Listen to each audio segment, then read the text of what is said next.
Morena and haere mai Forest Hills School whānau. Today is Ramere Te Kaumawhitu Mahuru, Friday the 17th September, which marks the end of week 8 and another week of lockdown.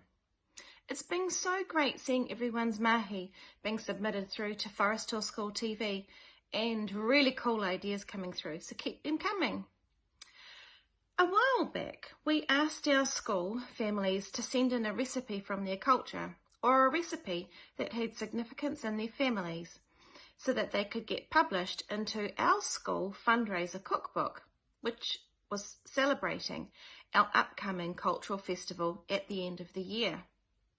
Well, during this lockdown, Mrs. Fitzgerald and I have been working on putting that together, and we have almost finished the final editing draft of over 170 recipes. Here's a sneak peek of what that is going to look like and will be on sale in October when we are hopefully back at school. Have a look. Doesn't it look fabulous? Don't forget to tell Mum and Dad and your families that this is coming. Hopefully the weather gets a little bit better for us over the next few days and the sun comes out again for the weekend. Make sure you get enough sleep over the weekend to re-energise and that you're not spending all of your time on devices. Try to get outside and breathe some fresh air and do some exercise and have a look around at the small things that you might be grateful for. Well, that's it for me for another Friday. Stay safe and well, everyone. I can't wait to get back to school to see everyone's smiling faces. Have a wonderful, fun-filled weekend. Ka kite anō. The mythical story of good versus bad. In the shallow waters of Lake Pupuki is a scary and fearsome spike snake. It's always lurking in the shallow waters waiting to catch its next prey. People have claimed they have seen it, but they have no proof. Some people say it's real, but some people say they're probably just hallucinating or a myth that they made up. The incredible balloon bubble man was one of the most powerful heroes of that period. If his bubbles ever get popped, it only takes a second to blow that bubble back up.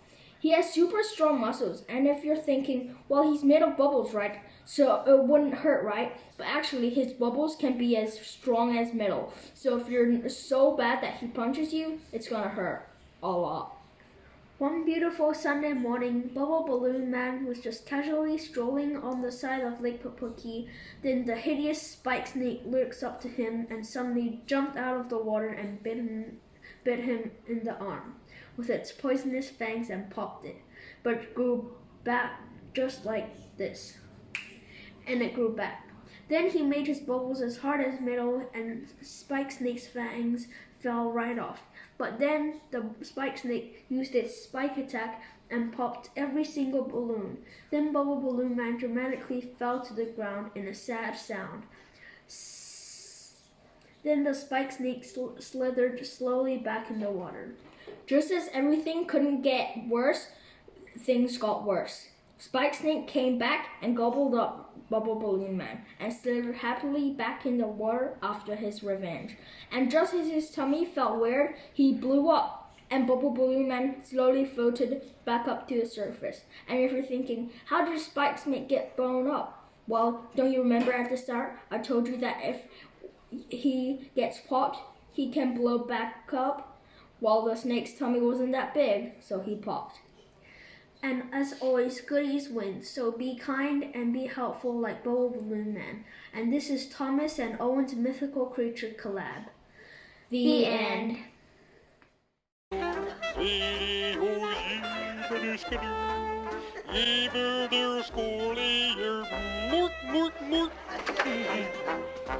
The species spicy. This is the ski. This is commercial with you. It's here, this is the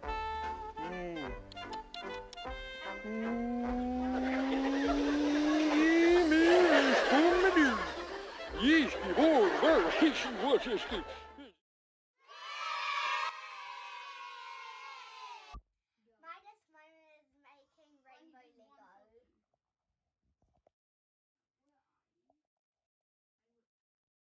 Hi, my name's Edward and I made this aeroplane. I'm going to paint it tomorrow. First, I carved out a hole. What else did you do, Edward? Second, I stuck on the gun there, and then third, I stuck on the wings, and fourth, I stuck on the floaty, and next I did the electronics.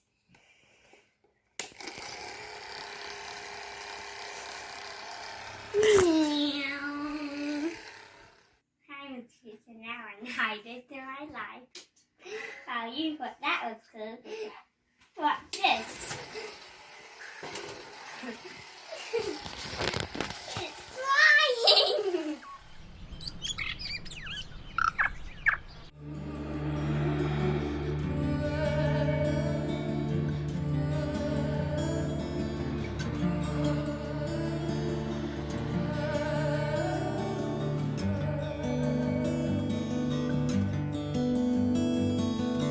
Te arara o tangaroa, e rere ki te papa ururui. Te arara o tangaroa, e rere ki te papa ururui. Te arara o tangaroa, e rere ki te papa ururui. Tahora nui.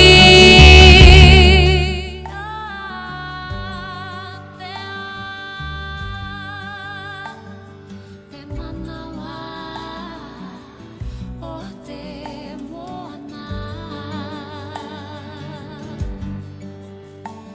Te mauri. Imagine walking through the bush to go trick the traps. Good. There's another one. You reset the trap and keep going on. That's 1 possum, 3 rats and 2 stoats you've caught in a day. You are getting closer to having pest-free New Zealand by catching these pests. Pests are terrible for the environment, and I am going to persuade you that you need to have a pest trap in your garden or a bush near you. Firstly, pests like rats, possums, hedgehogs, stoats, rabbits, weasels, wallabies, goats and ferrets are all around New Zealand, and we need to stop them by having a pest trap in your garden or a bush near you. Peanut butter attracts rats to rat traps or T-Rex traps. Traps can cost $30 to $200. Secondly, pests eat the eggs of kiwi, tui, piwakawaka and kaukaka. If we can make New Zealand pest-free by 2050 in 29 years, all the birds will be coming into your garden and filling it with joy.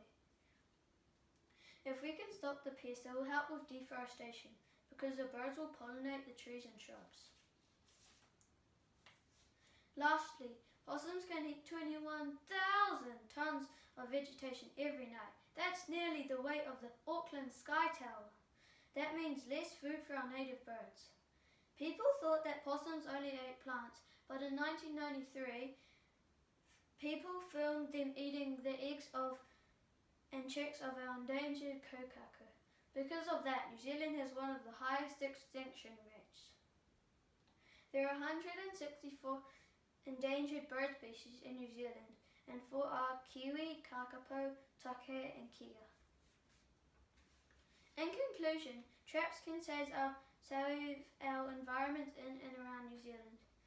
The native birds are great for New Zealand's environment, and possums don't only eat vegetation, but the eggs and chicks of our endangered birds.